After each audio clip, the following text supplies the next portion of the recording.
Hello and welcome to Frost Over the World. Later in the programme we'll hear the latest from the Davos economic get-together. We will discuss Thailand's laws on speaking about the king, unusual laws, and hear an insider's assessment of Barack Obama's first full week in the White House. But first, Gaza. The Israeli attacks of the past month not only targeted the Palestinians, the United Nations too found itself in the firing line on several occasions, an unheard of circumstance, whether by accident or design. So when I spoke to Ban Ki-moon, I began by quoting his own words in Gaza, quote, "I am protesting in the strongest terms and condemning it. I've asked for a full investigation to make those responsible accountable." So I began by asking him how he had felt when Israel targeted that UN warehouse. It must have been a shattering experience for him. Yes, it was very difficult for me as a Secretary General of the United Nations. It was an outrageous incident. I demanded full investigation and full explanation to Israeli authorities. Prime Minister Olmert told me that he would look into this issue seriously and will get back to me. Is there a full investigation going on in Israel as you requested? I believe they are looking into this and investigating this into this matter. And on my part, I'm also going to establish my own independent investigation to look into this matter. But first and foremost, it is important for Israeli government to provide me the full report and full explanations after their investigation. This must not happen in any case in the future.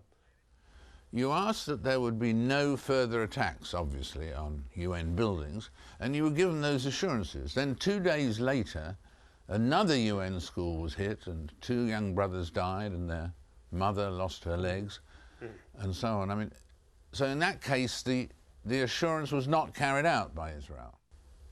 This assurance, this attack took place while I was visiting Israel, and as you said, another attack happened merely 2 days after. I was so much frustrated and upset about what had happened. That's why I have protested in the strongest possible terms and asked a full investigation into this issue. United Nations sanctity must be respected and protected, and humanitarian works should be protected. This is in accordance with international humanitarian law, and this is in accordance with international convention. You said there that you would condemn from the outbreak of the conflict the excessive use of force by the Israeli forces in Gaza. This has been something that you had already said before. Yes, the people in Gaza have suffered unacceptably high price. It was a very sad and it was very sobering for me. The life and of the population in Gaza was very difficult. The destruction was beyond this description. I have sent the humanitarian needs assessment team led by my senior advisors, Mr. John Holmes and Mr. Robert Seri. They have just concluded this humanitarian assessment activities, and I was briefed by Mr. John Holmes today. I'm going to make a report and will make an urgent humanitarian flash appeal this week. I hope that international community will respond positively and generously. The people have suffered too much. There is no such medical aid, there is no water, no sewage, no sanitation, and all these basic humanitarian needs must be provided on an urgent basis to people in Gaza. And who, in fact, as nations around the world give their funds, I mean, who will the funds go through? To the UN? Or if they went to Gaza, they would go presumably to Hamas, which I suppose would be controversial, to put it mildly. Who should the funds from around the world go to?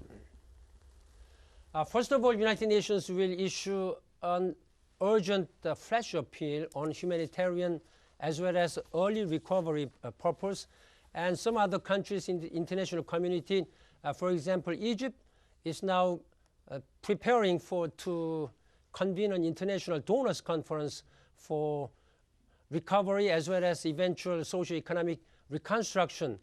Now, for that particular questions, who will handle this management of these fundings coming from international community? I think that really necessitate the unity of Palestinian people. Palestinian people should be united under the legitimate Palestinian Authority. United Nations and international community will facilitate this reconciliation process of Palestinian people. And all Arab countries should also help in a united way to help them this unification process. This is a very important process. You mentioned the legitimate Palestinian Authority there, but everybody says, in fact, that Hamas has got much more sympathy now since the war, and obviously was elected democratically, and that in the end we're going to have to come to terms with the idea of a three-state solution. What do you think? The Palestinian people should be living as one nation and one country, and Palestinians should be able to live together side by side in peace and security with Israeli people. This is a two-state solution, two-state vision. But can the people of the Palestinian Authority in the West Bank live in peace and harmony with the people of Gaza, led by Hamas? That is the responsibility of Palestinian people and Palestinian leadership to unite among themselves. This is their future, their country, and therefore United Nations and international community will help to facilitate this process. I have urged on a most passionate way whenever and wherever I was visiting that Palestinian people should be united through reconciliatory process. And in terms of the money and resources that you were talking about that Gaza needs from all over the world, do you think that Israel should be a donor? They did a lot of the destruction after all. Israeli authorities also expressed their sympathy to the civilian casualties and destruction of civilian lives. I believe that Israelis should also take part in bearing expenses for that. You mentioned earlier on the inquiry that you're doing on your behalf into what went on with the UN properties in Gaza. Who will be running that inquiry for you? I'm in the process of identifying a distinguished former United Nations official who has an experience and who knows how United Nations work and who knows all these facts. And this investigation team will be composed of several distinguished, experienced persons. And tell me, as we reach the end of our conversation, we could go on very happily for a long time, but how does the tremendous impact of President Obama as President of the United States, what effect does that have on your life?